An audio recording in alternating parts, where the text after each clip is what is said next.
ক্ষমা কি প্রতিশোধের চেয়ে শক্তিশালী রাজনৈতিক অস্ত্র? রাষ্ট্রবিজ্ঞান ও কোরআন হাদিসের আলোকে। আসসালামু আলাইকুম ওয়া রাহমাতুল্লাহ।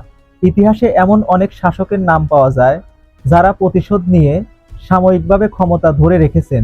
আবার এমনও অনেক নেতার উদাহরণ আছে যারা ক্ষমা, ন্যায় বিচার ও দূরদর্শিতার মাধ্যমে মানুষের হৃদয় জয় করেছেন। তাই আজকের আলোচনা, ক্ষমা কি প্রতিশোধের চেয়ে শক্তিশালী রাজনৈতিক অস্ত্র? রাষ্ট্রবিজ্ঞানের ভাষায়, একটি রাষ্ট্র দীর্ঘদিন স্থিতিশীল থাকে তখনই যখন রাজনৈতিক প্রতিদ্বন্দ্বিতা আইনের মাধ্যমে সীমাবদ্ধ থাকে। কিন্তু যদি প্রতিটি ক্ষমার পরিবর্তনের সঙ্গে প্রতিশোধের সংস্কৃতি শুরু হয়, তাহলে রাষ্ট্রের প্রতিষ্ঠানগুলো দুর্বল হতে থাকে।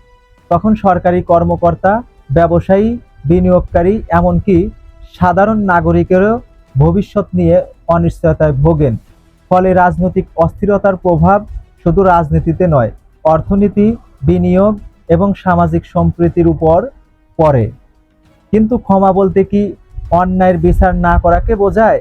না, রাষ্ট্রবিজ্ঞানের দৃষ্টিতে আইনের শাসন মানে অপরাধের বিচার হবে নিরপেক্ষ আদালতে, প্রমাণের ভিত্তিতে, প্রতিশোধে নয়।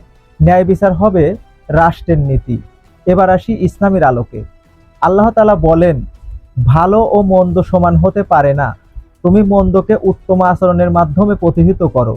তখন যার সঙ্গে তোমার শত্রুতা ছিল সে যেন অন্তরঙ্গ বন্ধুর মতো হয়ে যাবে। সূরা ফুসসিলাত আয়াত 34। এই আয়াত আমাদের শেখায়, ক্ষমা দুর্বলতার পরিচয় নয়, অনেক সময় এটি সমাজের শান্তি ও পূর্ণ মিলনের পথ তৈরি করে। রাসূল সাল্লাল্লাহু আলাইহি ওয়াসাল্লাম এর জীবনের সবচেয়ে বড় উদাহরণ হলো মক্কা বিজয়। যারা বছরের পর বছর তাকে ও তার সাহাবীদের নির্যাতন করেছিল, তাদের অনেকেই তিনি সাধারণ ক্ষমা ঘোষণা করেছিলেন। এর অর্থ এই নয় যে ইসলাম অপরাধকে সমর্থন করে, বরং ইসলাম শেখায় বিচার হবে ন্যায়ের ভিত্তিতে, ব্যক্তিগত প্রতিহিংসার ভিত্তিতে নয়। রাষ্ট্রবিজ্ঞানের গবেষণায় দেখা যায়, যেসব দেশ রাজনৈতিক প্রতিশোধের চক্র ভেঙে আইনের শাসন, সত্য উদ্ঘাটন এবং জাতীয় পুনর্মিলনের পথ বেছে নিয়েছে, সেসব দেশ তুলনামূলকভাবে দ্রুত স্থিতিশীল হয়েছে। তাই একটি শক্তিশালী রাষ্ট্র গড়তে প্রয়োজন দুটি বিষয়। প্রথমত, অন্যায়ের সুষ্ঠু বিচার।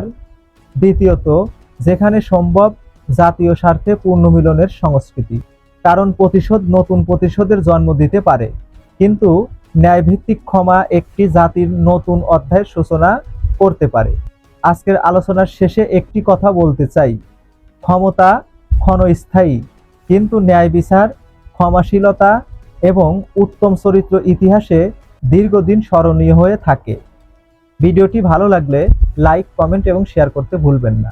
আল্লাহ হাফেজ।